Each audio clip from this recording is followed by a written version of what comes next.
Di stamina non ce n'è mai troppa. Ecco come averne di più.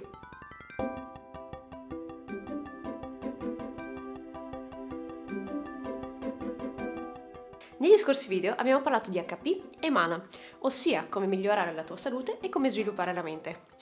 Ora che HP e Mana sono a posto, ci concentriamo sull'ultima caratteristica comune del tuo PG, ossia la stamina. Correre, saltare, attaccare ripetutamente, insomma, avere energia. E avere energia è quello che ti permette di vivere la tua vita al massimo. Devi essere sempre pieno di energia per riuscire a sfruttare tutte le occasioni che la vita ti presenta. Quindi oggi vediamo come sviluppare la tua stamina in 3 semplici passi. La prima cosa da fare è non essere pigri. La pigrizia è il peggior nemico dell'energia, soprattutto se non sei nemmeno conscio di essere pigro. Un esperimento fatto a Londra negli University College ha mostrato una cosa interessante sull'essere pigri.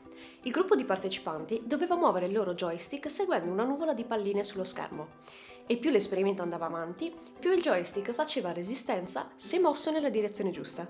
Man mano che l'esperimento andava avanti, i partecipanti iniziavano a muovere sempre più spesso il joystick nella direzione sbagliata, ma a fine esperimento tutti quanti dichiaravano di aver seguito sempre la direzione giusta.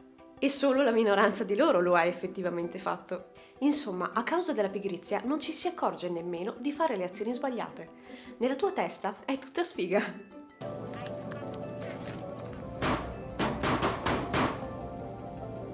In realtà è abbastanza naturale essere pigri. D'altra parte, il nostro cervello è programmato per farci sopravvivere, non per farci vivere felici. Per questo motivo spesso prendiamo decisioni che ci sembrano migliori, ma che in realtà sono solo più facili e ci fanno risparmiare energia. Ma ogni buon gamer sa che se non si trovano nemici da un po', si sta semplicemente seguendo la direzione sbagliata. I nemici e gli ostacoli sono semplicemente un segnale che ci dice che la direzione che stiamo prendendo è quella giusta, che è quella che ci porterà al nostro obiettivo, nel gioco e fuori. Se è tutto troppo facile, o sei un fenomeno, o molto più facilmente c'è qualcosa che non va, quindi scegli la strada più difficile, senza ovviamente perdere il controllo sulla tua barra della stamina. Tu sai per quanto puoi correre e per quanto puoi saltare prima di rimanere a secco, quindi a meno che non sia una situazione di emergenza, usa la tua stamina ma tienine sempre un po' da parte.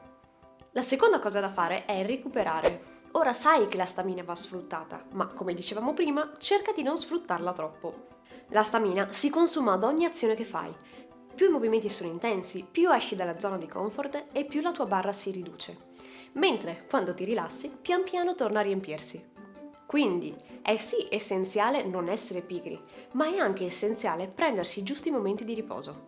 Pianifica il relax e le pause prima e dopo ogni evento stimolante. Una festa, un viaggio, un impegno importante e cose del genere. Più ciò che ti aspetta sarà faticoso e più avrai bisogno di riposarti prima, perché se non lo farai rischierai di rimanere senza energia proprio nel bel mezzo dell'evento importante. E una volta concluso l'evento, riposati per ripristinare la tua barra in modo da essere pronto ad ogni altra evenienza. Nessuno si sognerebbe mai di iniziare un combattimento con la barra della stamina vuota, vero? Quindi riposati e riprenditi prima di iniziare a combattere. Altra cosa importante, ci sono alcuni momenti in cui la barra della stamina cala apparentemente da sola, senza che tu faccia niente. Ti senti sempre spossato e stanco, anche se non ti sembra di fare nulla di che. E quale sarà mai la causa? La causa più probabile è che qualcuno te la sta succhiando. Eh sì, ci sarà un mago nelle vicinanze che continua a lanciare incantesimi su di te per ridurre la tua stamina. Hai capito, vero? Le persone tossiche. Le persone tossiche, quelle che ti tieni vicini e vicine, non fanno altro che assorbire la tua energia. Prosciugano il tuo tempo e le tue forze. E quindi, che si fa? E beh, se c'è il mago che ti succhia l'energia, si uccide il mago, no? Niente mago, niente incantesimi. Ecco, nella realtà si traduce con l'allontanare la persona tossica, non proprio ucciderla. Terza e ultima cosa da fare è aumentare la tua stamina. E come tutte le abilità, va allenata. Ogni volta che fai uno sforzo e pensi di non farcela più, in realtà non sei al limite delle tue energie, ma c'è ancora un piccolo scarto. Quindi il modo migliore per iniziare a svilupparla è arrivare al tuo limite e poi fare ancora un passettino in più. A forza di piccoli passettini in più, riuscirai a mantenere la tua energia più a lungo e ad averne una riserva più grande. Chiaramente, cerca di spingerti al limite massimo quando sai di non avere altre cose o altri eventi che richiederanno la tua energia. Insomma, quando sai di avere la possibilità di riposarti e riprenderti. Per sviluppare l'energia, comunque, c'è un importante aspetto che non possiamo ignorare, ossia l'aspetto mentale. Il sentirsi pieni di energia è legato anche alla tua motivazione e infatti ci sono alcuni agenti demotivanti che ti impediscono di aumentarla. Allora vediamoli e vediamo che fare. Agente demotivante 1. Non vuoi fare ciò che stai facendo. Alcune queste sono proprio una rottura, sono troppo lunghe o troppo noiose, soprattutto se questa non è la prima run che fai. Però fare quelle quest ti sblocca le altre missioni principali, quindi vanno fatte. Uff, difficilmente riuscirai a fare qualcosa a lungo e in maniera efficace se è una cosa che non ti va di fare. Però, se va fatta, va fatta.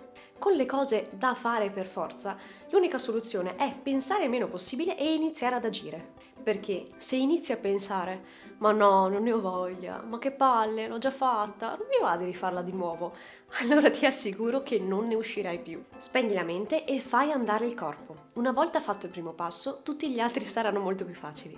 Agente demotivante numero 2, non sai bene che cosa fare. L'esplorazione e il cazzeggio sono una parte essenziale degli open world, però, oltre a quello, ci deve essere anche qualcosa di più sotto.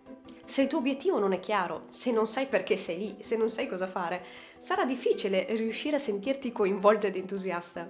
Se sei senza un obiettivo, a lungo andare perderai l'entusiasmo e l'energia. Facilmente abbandonerai il gioco. Quindi, trova l'obiettivo e pianifica al meglio ciò che vuoi portare avanti.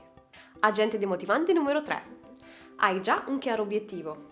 Ti piace, ma non hai le forze. L'obiettivo è davanti a te e non vedi l'ora di raggiungerlo, ma appena fai un passo avanti, qualcuno ti fa fuori. Se il tuo PG sembra a posto e quindi hai già escluso problematiche fisiche e sospetti che sia un aspetto mentale, allora forse stai solo affrontando la situazione nel modo sbagliato. L'atteggiamento mentale è importantissimo per vincere un combattimento. Non puoi vincere se credi di non potercela fare.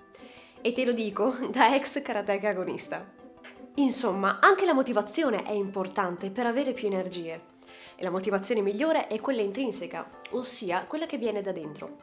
Ma se quella manca, pazienza, ci accontenteremo di quella estrinseca, ossia quella che viene da fuori.